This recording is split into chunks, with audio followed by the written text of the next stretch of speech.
The Nigerian Upstream Petroleum Regulatory Commission, NUPRC, is addressing feedstock shortages for local refineries, including the Dangote refinery. NUPRC's Chief Executive, Gbenga Komolafe, instructed the Enforcement Committee to develop a template for the domestic crude oil supply obligation by Friday. Now, this initiative aims to prioritize feedstock supply to local refineries per the Petroleum Industry Act 2021. Joining me to talk more about this is Itoro Adediran, Senior Manager, Tax, Regulatory and People Services, KPMG, Nigeria. It's nice to have you around on the show. Nice to be here. Thank you very much for having me.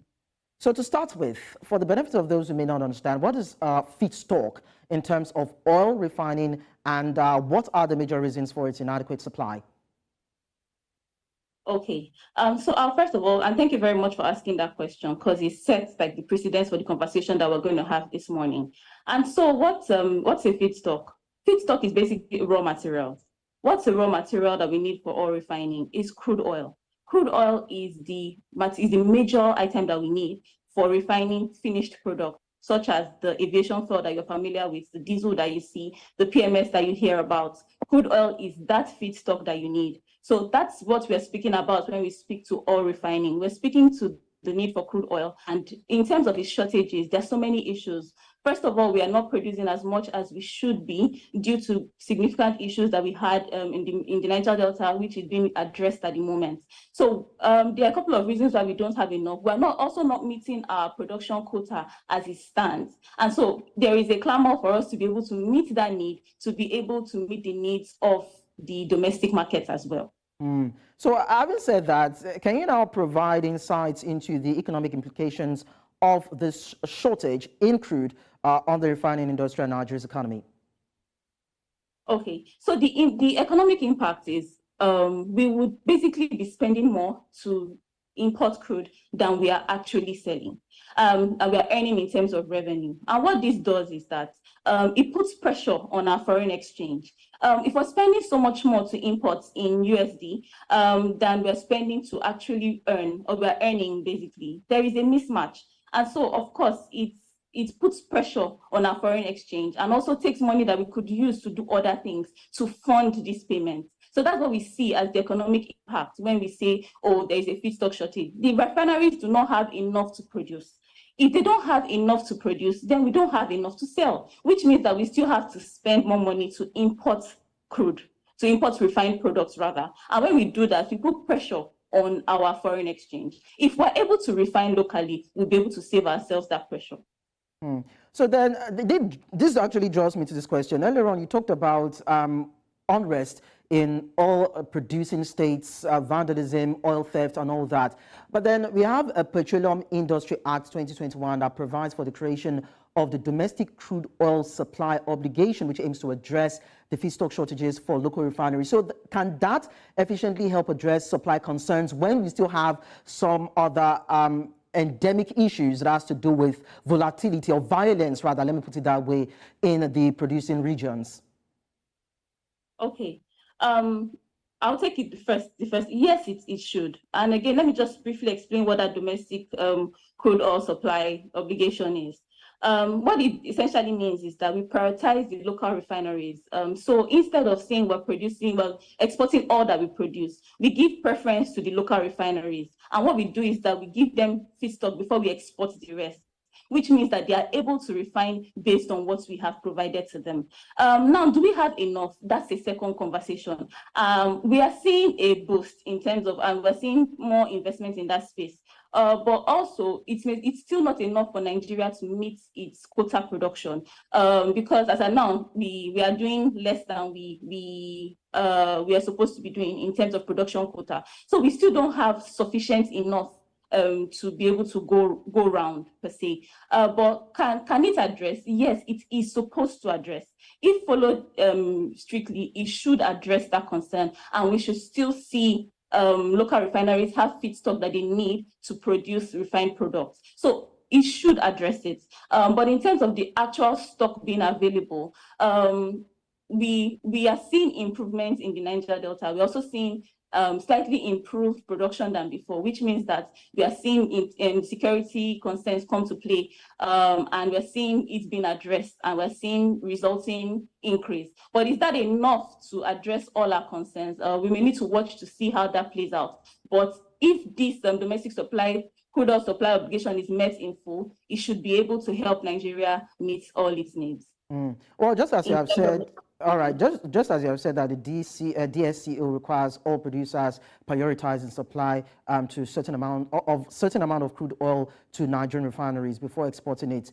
We now look at the refining or the refineries that we have in the country and the capacities. Which ones can you mention? We know about Dangote refinery. We are not too sure about the Warri refinery, and we also heard that the Port Harcourt refinery should have picked up just about 2 weeks ago. The government said that it would pick up and start functioning. We don't know what the state is. So when we begin to talk about refineries that should begin to pick up these crude commodity for refining processes, do we really have them in their numbers and the capacity for them to do these refinings?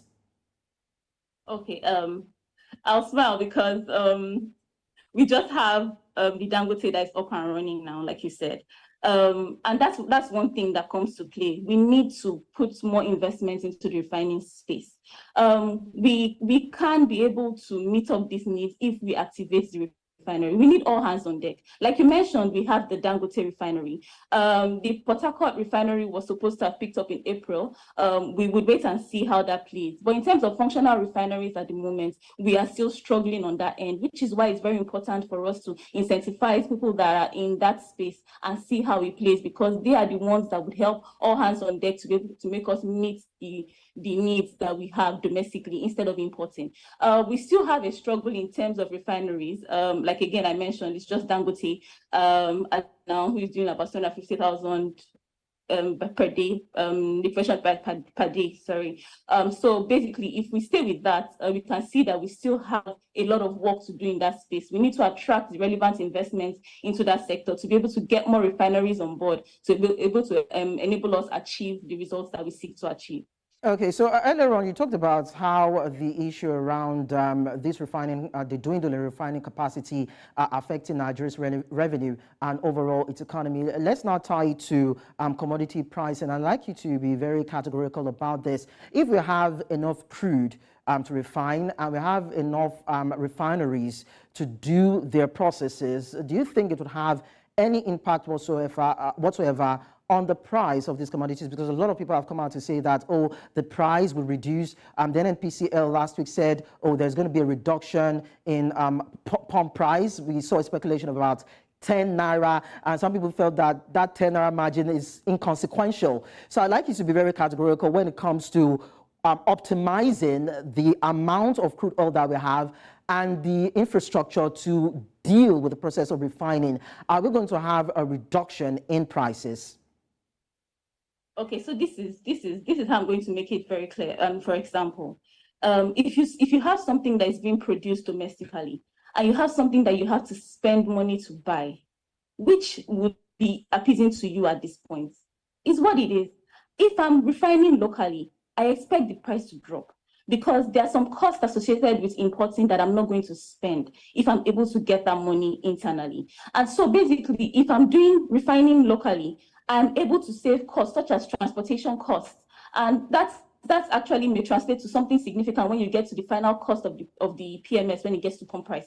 And so it's very important to look at it holistically and say, okay, I'm not spending money I would have spent to import this product anymore. If I have my refineries working, I have enough stock for my domestic needs. I do not have to import. So in that instance, I would spend less, or I should spend less, because my costs would reduce, seeing that it's being done in Nigeria, and all the additional costs such as transportation, storage, all the associated costs that I would have spent in USD, I would be able to save on those costs and be able to use it to do something else because it's being done domestically, and I will save some cost on that. So which is why it's very important for us to have the local refinery work. If it works and the domestic needs are met, it should eventually lead to a gradual decline in the cost of pump price, which would actually help the plight of Nigerians at this point. So what about refinery owners as regards payments, currency issues, additional investments that are needed? We heard that they made an appeal. What do you think the reservations are and their concerns that need to be addressed? Okay, I will speak from the part of the refinery owners. Okay, but before I even get into that bit, I will speak on the part of the producers as well. For people producing, they earn their money in USD, and you'll be aware that the oil and gas industry in Nigeria is heavily USD denominated. But the refineries are going to work in Nigeria, and they are going to sell their finished crude or their finished product in Naira. So there's going to be that mismatch in terms of, oh, would the producer sell to me in Naira or would they sell to me in USD? That's where the conversation comes to play. So those are their concerns. Because as a refinery owner, I won't want to buy crude in USD and then sell my finished products in Naira. There's going to be that foreign exchange fluctuation in my business, and it doesn't really work for my economics at the end of the day, for the model of my business, right? And so their concerns basically is, first of all, how would this crude oil be sold to me as a refinery? Will I still have to hustle for USD before these payments are made, or would they be made? Would the payments be made domestically? Those are the kind of challenges that they are having. And then again, we also speak to the issue of incentives. What incentives are the government giving to refineries to ensure that they are doing very well? Also, how do they have access to financing that they need as well? So there are a couple of issues that they have that need to be addressed. But I think top of the list remain the currency. How is it going to be settled? How are the payments going to be defrayed? Because on the producer's end, I don't want to be worse off because I have supplied local markets, which is supposed to help the local refinery do better. I also want to be in the same space I would have been if I had supplied international markets. So I think that's one way for us to look at it this morning. But then for you, if you had to advise, what do you think should be appropriate in terms of payments? Should it be in the local currency or dollars? I'm not, so again, this is a commercial discussion. Yes, so I think that both the producers and the refineries should actually together to have a conversation on what's mutually beneficial for both parties. What's a win-win for both of them? It may be that, oh, one party may say, okay, let's get at this prevailing exchange rates, or let's pay in just USD, or let's even see how we can structure the payment. But I feel like that's commercial and that's between the both parties. They should be able to come up with a position that works for both of them. All right, finally, before I let you go, bearing in mind the various challenges bedeviling the sector, you mentioned a couple of them. Can Nigeria become a net exporter of refined petroleum products? Okay, can Nigeria become a net exporter? Okay, first of all, let me just explain what a net exporter means. A net exporter means someone that's able to meet your domestic needs and still export the balance. So it means that you're exporting more than you're importing.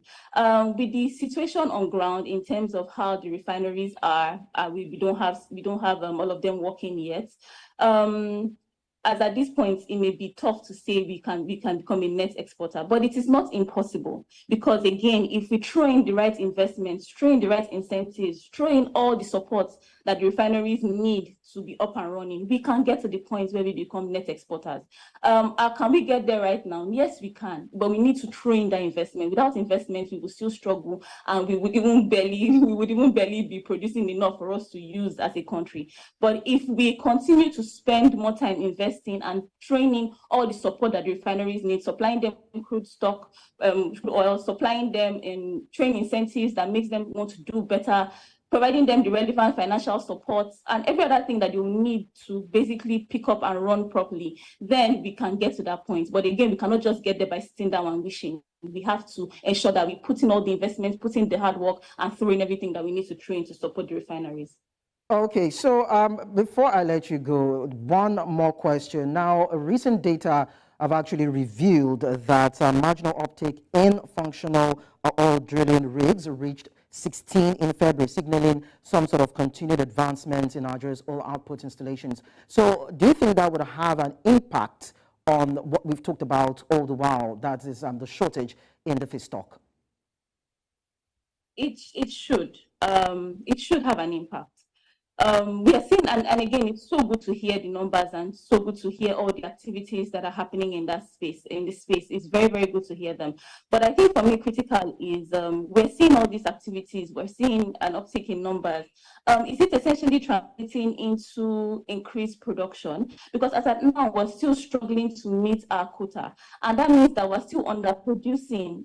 Even so, despite the figures that you're hearing, despite everything that you're seeing, Nigeria as a country is still underproducing. So it's a dicey conversation to say yes, because it should after a while we should be able to see that come to play. But in the interim, it may be a tough spell because we're still not meeting our quota as we should. And without meeting the quota as we should, it's tough to say, oh, we would meet basically the needs that you're looking at. All right, well noted. Itoro Adediran, Senior Manager, Tax, Regulatory and People Services, KPMG Nigeria. Thank you so much for your time on the show.